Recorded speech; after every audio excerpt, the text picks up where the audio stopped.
couple of pieces of etiquette on our bus.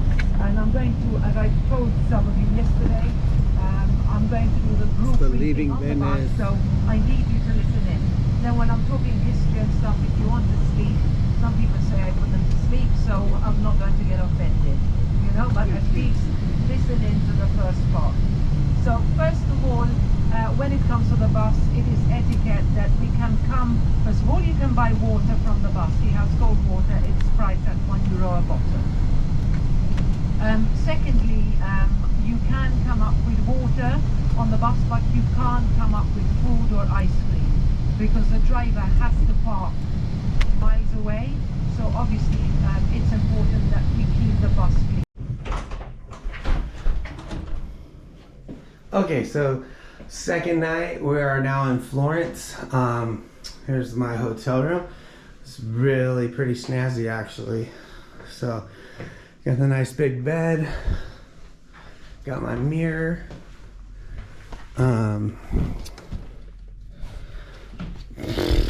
We're gonna check out the view together if I can get this open. Probably have a garden. Yes, that is beautiful. And looks like an apartment complex across the way, but there's our garden. Looks pretty nice. So, okay, so I'm going to we're gonna go to eat dinner here in a minute. I'm gonna shower and then I do have some stuff to talk to you guys about, and I'll do that while I shave. So, all right, how are you guys doing? So we made it to Florence. The reason I'm recording and I'm in my A shirt is because I have to shave and be down at dinner. And I wanted to tell you guys about my luggage adventure, kind of, and everything that happened. Plus, I don't know if anybody's ever watched a man shave his whole face and head at the same time, so it might be kind of funny, but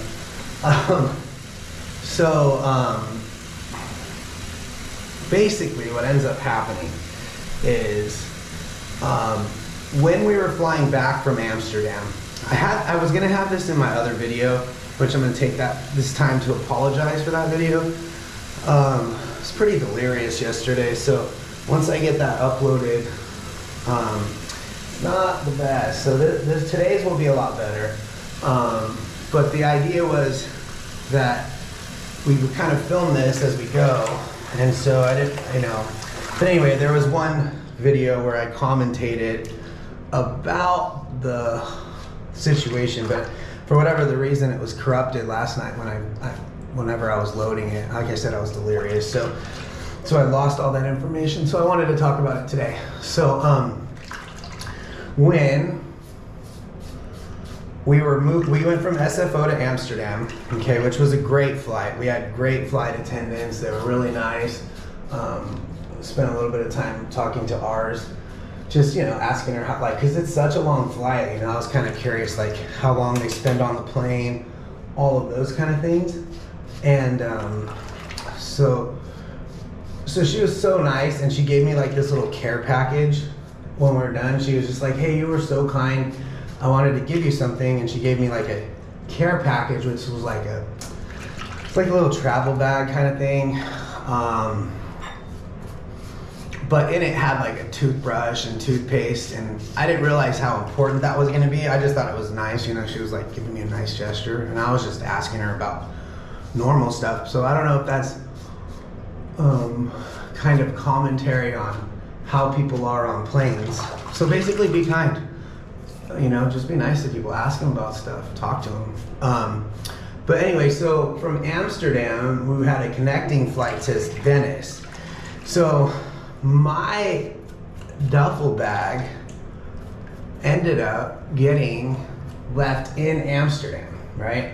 So we get to the carousel, everybody has theirs, mine's still waiting. I'm like, oh my gosh, I'm frustrated. I've been awake for 23 hours.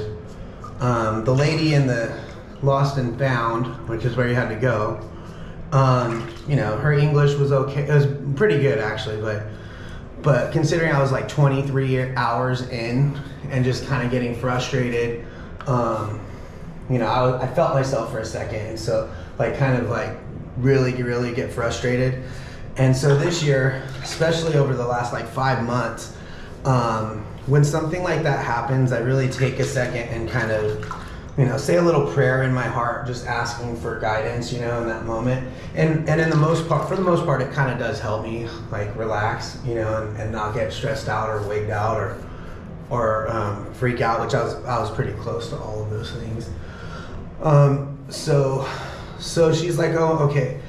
She's asking me for things that I don't have. My first boarding pass, if I have the address to the hotel I'm staying at, and I'm like, I don't, like, you know, so I'm looking stuff up as I'm talking to her, you know, just super frustrated. She locates the bag and she's like, oh, they left it in Amsterdam and that it's coming in on a later flight. This is about 2 o'clock, right? I have 15 people waiting for them. I'm the group leader. You know, so that's stressing me out. I hate being late. Like, I'm just that type of person where if I'm late, I'm like, I have anxiety. And so I'm stressed out. They're like, okay, it's coming in on a flight that's going to land at 5. It's 2 o'clock. I can't wait that long. So she's like, no, we'll deliver it to your hotel. I'm like, okay, cool. That's great. You're going to deliver it to my hotel. That's so awesome. And then we get to the hotel, we do our thing. I'm taking it on faith that it's gonna end up being there. We go to dinner, we come back from dinner, and I ask the signore at the front desk if they've received my package, and he's like, no, they called. She said she was going to call you. Did she call you?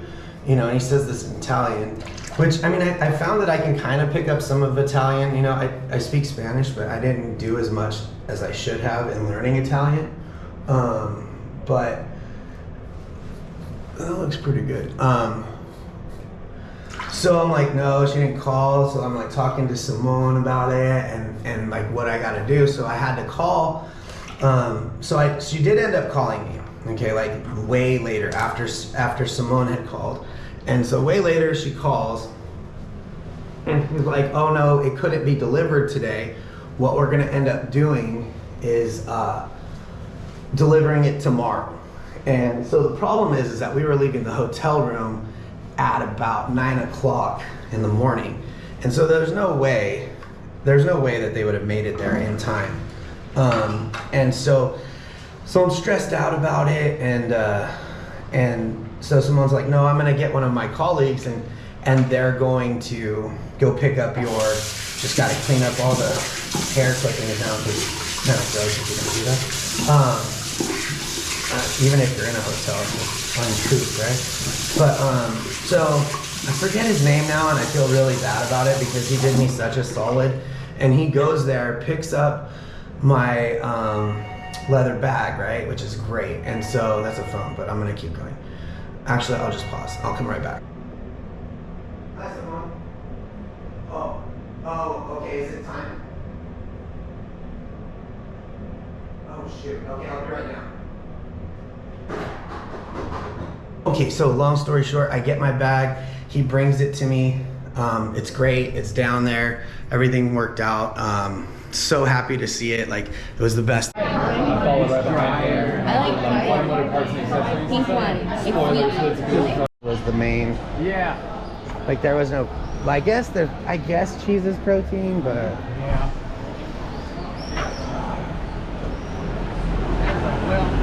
You think they would have flipped it? Yeah, I would have tried to these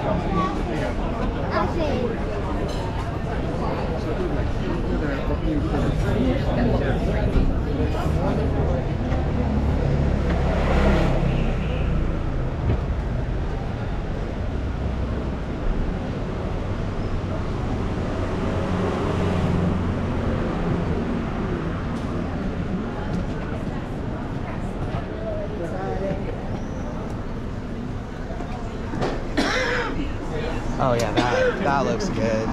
come back down this way. Some ranges in certain states do full auto guns. Oh really? Yeah. That'd be fun. Nevada does. Nevada? Yeah, you can go to Vegas and I rented, like, they had a World War II package, so I got to shoot like the assault rifles from that time period. And then some guy next to me, That's fucking bad. wasn't even bad when I did it. I mean, it's probably more now, but but the guy next to me shot a 30 cal, like full, like just I was like, holy shit. It's like a chandelier. What the heck? They're useless. Yeah. That's cute. Come on, dude. What are we doing? You guys think that's scary? Okay, those buildings. That's scary. Hey, What the heck? dude. Trash everywhere. There's a lot of places have things called red light districts. We were here, jumped. You were gonna get jumped. Red light district. Don't go over there. Yeah, bad stuff. What? Yeah, like prostitution, drugs, all that kind of stuff. Where? Not here, Amsterdam has one. Oh, I you don't know love if it? here. So this is Florence, birthplace of the Renaissance. You know, Michelangelo, Donatello, Raphael, all those guys. It's alright. It's tough. Venice is too beautiful.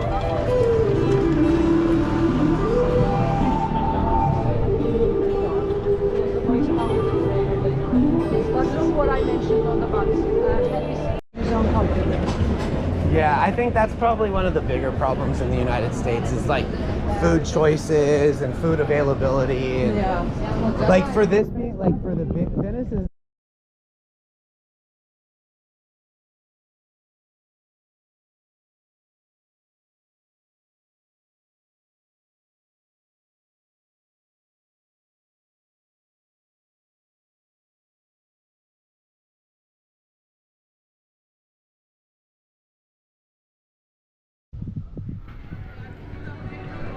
That's just beautiful. This is, yeah. Holy smokes. That looks like a painting.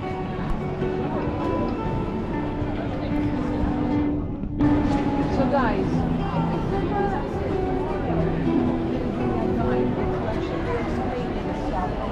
but this is the church, the cathedral right here.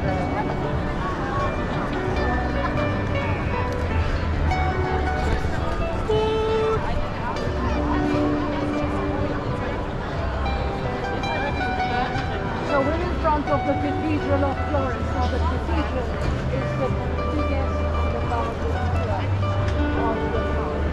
And it's called the This is called Santa Maria del Fiore, Saint Mary of the Flower.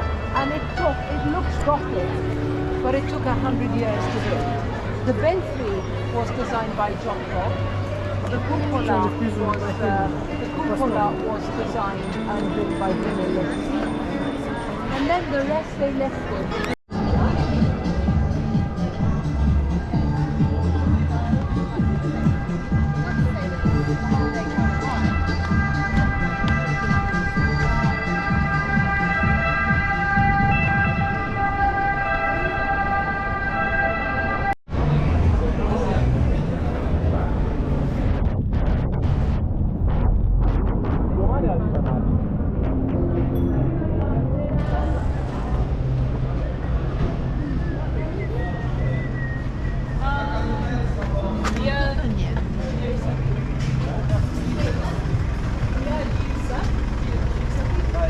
Giuseppe?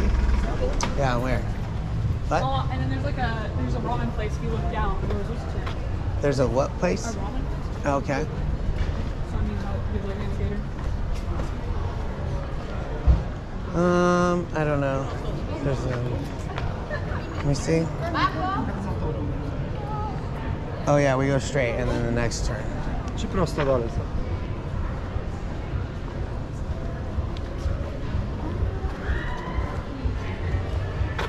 I really wish I'd have brought my phone. No, because I was all rushed. Oh yeah.